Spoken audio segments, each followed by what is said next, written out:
Em um mundo que teve sua paz abalada pela aparição repentina de monstros, uma existência praticamente extinta, a aparição de algo fez a existência desses seres se tornasse possível, a Torre. Neste lugar, nosso protagonista era um poderoso necromante, porém acabou sendo traído por seu grupo. Após despertar novamente 10 anos no futuro, ele decide recomeçar na Torre em busca de vingança contra todos. Esta é a parte 9, se ainda não viu as partes anteriores, deixarei uma playlist abaixo para vocês. Agora continuaremos de onde paramos. O nosso protagonista teve uma batalha intensa contra Hendrik, o matador de dragões. Após algum tempo desacordado, Ryuk finalmente acorda, ainda bastante dolorido. Vulcan diz para ele não se esforçar muito, afirmando que ele tem sorte por ter conhecido Uriel e recebido os poderes divinos. Onde, se não tivesse esse poder divino, o corpo de Ryuk não aguentaria e ele estaria morto agora. Ryuk responde a Vulcan pedindo que não subestime e afirma que quando se recuperar, mostrará para ele. Em seguida, Hendrik aparece e pergunta como Ryuk está se sentindo. Vulcan se desculpa com Hendrik sobre o que tinha acontecido antes na batalha deles. Hendrik responde que não se importa com isso e diz que agora que eles estão no mesmo barco, devem esquecer o que aconteceu no passado. Vulcan fica feliz com isso e pensa que durante a batalha Hendrik parecia ser bastante parecido com Ryuk, mas agora conversando com ele parece ser uma pessoa diferente. Ryuk fica irritado e diz que na próxima vez vai vencer a batalha. Hendrik pensa que isso realmente vai acontecer. Após isso, Ryuk expressa o desejo de ouvir a história do passado de Hendrik e também sobre a sua morte. Hendrik conta que sua família e sua cidade foram destruídos por causa dos dragões, mas por algum milagre ele saiu vivo desse desastre. Após isso, tudo o que lhe restou foi o ódio pelos chifres e escamas. Foi então que começou a subir a torre com os outros desafiantes, e felizmente possui as habilidades para isso. Ryuk comenta que isso lembra um de seus amigos. Hendrik relata que ao chegar ao andar 600, finalmente matou um dragão e iniciou sua vingança. Ryuk pergunta se foi a partir daí que ele começou a caçar um dos 4 imperadores. Hendrik confirma, mas revela que começaram a caçá-lo de todas as formas possíveis. Ryuk comenta que parece ser uma situação difícil e Hendrik diz que sua vida se tornou um inferno.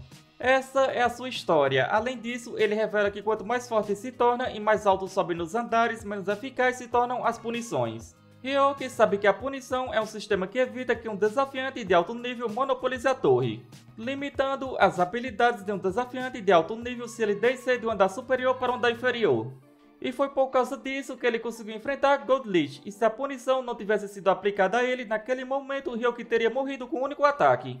Ryuk, surpreso, pergunta até que andar Hendrik chegou.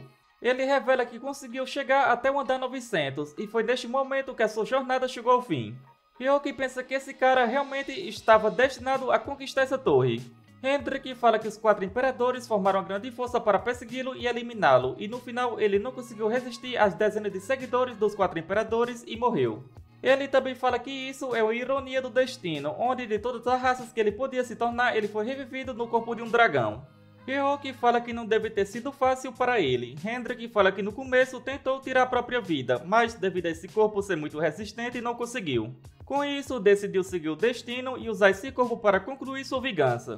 Ele pergunta quando Ryuk vai começar a escalar novamente, já que ele tinha falado que estava esperando uma menina chamada Haru. Ryuk pergunta se Hendrik vai querer escalar a torre com eles. Hendrik confirma, questionando se deveria deixá-lo escalar sozinho, sendo tão fraco assim. Hendrik fala que eles têm bastante em comum, dizendo que no passado morreu porque estava lutando sozinho, e pergunta se Ryuk não é assim também. Assim, fala que eles devem aprender com seus erros, onde se eles estivessem lutando lado a lado não teriam morrido. Ryuk confirma, dizendo que todos precisam disso, um companheiro ou um amigo que o protege. Hendrik fala que uma ideia veio à sua mente, perguntando por que eles não criam uma guilda. Ryuk fica um pouco surpreso.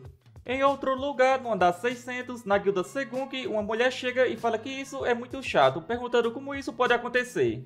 Caim fala que a filial Cisne Branco, que estava no 10º andar, mandou informações interessantes, onde alguém começou um incêndio e transformou tudo em cinzas. A mulher pergunta se isso foi causado por uma pessoa. Caim revela que, de acordo com as informações recebidas de Baek, isso não foi obra de uma guilda, mas sim de uma única pessoa. A mulher fica surpresa, dizendo que por pior que seja essa pessoa, se ela descer aos andares inferiores, como o 10º andar, a punição será aplicada a ela. Caim fala que até mesmo eles, conhecidos como os Nine Star, receberiam uma penalidade se descessem ao 10º andar, tornando impossível derrubar uma guilda inteira. Com isso, essa pessoa tinha uma força esmagadora que não era adequada para o 10º andar, assim como eles quando estavam subindo a torre pela primeira vez. Mas fala para ela não se preocupar, dizendo que a força dele ainda está dentro do campo de possibilidade deles. A mulher pergunta se alguém como aquele monstro ressuscitar, qual será o seu plano. Caim fala que é só repetir o que aconteceu 10 anos atrás, matá-lo antes que ele alcance o pico da sua força. Em outro lugar, uma mulher se pergunta por que as missões ficaram tão fáceis, mas fala que isso não importa e decide ir para o próximo objetivo. Voltando para Hyoki, ele fala que formar uma guilda parece ser uma boa ideia, mas menciona que tem um problema. Ele revela que atualmente estava uma missão feita por Baal, onde antes de chegar ao andar 100 todos deveriam conhecer o seu nome. E se ele criar uma guilda, isso destruiria seu nome em cima dessa guilda. Hendrik fala que resolver esse problema é fácil, dizendo que Hyoki se tornará o líder da guilda. Hyoki fica surpreso com isso. Hendrik fala que desde o começo nunca quis essa posição, pois não tinha confiança para ocupá-la sozinho e não tem personalidade de liderança. Por outro lado, Hyoki é um mestre necromante e certamente tem uma excelente personalidade de liderança, já que lidera um exército de monstros ferozes com facilidade. Hyoki fala que é muito mais fraco que Hendrik e como líder da guilda terá que seguir as suas ordens, mesmo sendo mais forte. Ele pergunta como um cara tão arrogante como Hendrik pode seguir as ordens dele, questionando se Hendrik não tem problemas com isso. Mas, para a surpresa de Hyoki, Hendrik se ajoelha diante dele e pergunta se essa ação já responde à sua pergunta. Hendrik pensa que Hyoki não sabe a humilhação que ele sofreu, onde naquele dia ficou tão enfurecido que gritou até que sua voz ficou gradualmente mais fraca e no fim morreu sem conseguir fazer nada. Hyoki pergunta se isso quer dizer que Hendrik fará qualquer coisa para alcançar seu objetivo. Hendrik confirma, assim em busca de suas vinganças e para demonstrar suas tiranias, Hyoki decide se tornar o líder dessa guilda. Hendrik confirma dizendo que vão destruir todos eles. Vulcan pergunta se Hyoki já pensou em um nome para a guilda. Hyoki fala Desafiadores do Céu, perguntando se esse nome não é perfeito para eles. Hendrik fala que ele pode criar a guilda imediatamente, pagando a taxa de inscrição na Associação de Comerciantes. No entanto, como Hyoki é um convidado importante de Puppet, a inscrição deve ser gratuita. Assim, Hyoki vai até a Associação de Comerciantes e ao se encontrar com um dos funcionários descobre que Puppet não está mais naquele lugar. No entanto, o funcionário revela que se tornou o novo gerente da filial do 10º andar. Em seguida, Hyoki pergunta por que Ken está nesse lugar. Ken fala que não vê desde aquele dia terrível e pergunta como Hyoki está. O gerente diz que ele se tornou seu amigo e o ajuda neste lugar agora. O gerente pergunta se Hyoki está realmente interessado em criar uma guilda para ele. Hyoki confirma e fala para ele se apressar. O gerente fica feliz e fala que se for uma guilda criada por Ghostface, todos vão querer entrar. Mas ele revela que se Hyoki quiser estabelecer uma guilda, precisará de mais 2 membros. Já que é assim, Hyoki fala que Hendrik, Vulcan e a raposa vão entrar na guilda e pergunta se isso não é o suficiente. Quem fica surpreso questionando se esse cara não era o que estava parado no meio da rua. O gerente pergunta se Hyoki conseguiu recrutar esse monstro. Hyoki fala que Hendrik parece ter alcançado grande fama e questiona por que ele não contou isso. Hendrik fala que não está interessado nesse tipo de coisa. Hyoki fala que esses não são todos os seus membros, pois existem algumas outras pessoas, onde ele enviou um convite para elas se juntarem à sua guilda. E espera que o gerente tome as medidas necessárias para facilitar a adesão deles à sua guilda assim que vierem. Goldlicht fica surpreso ao receber esse convite, dizendo que ele está fazendo algo fora do comum novamente, o que é bastante interessante. Após tudo isso, Hyoki volta a caçar os monstros. Hendrik pergunta se Hyoki recebeu uma missão da raposa de 9 caudas também. Ele confirma dizendo que já está quase acabando e finalmente a raposa come tudo que a missão pedia.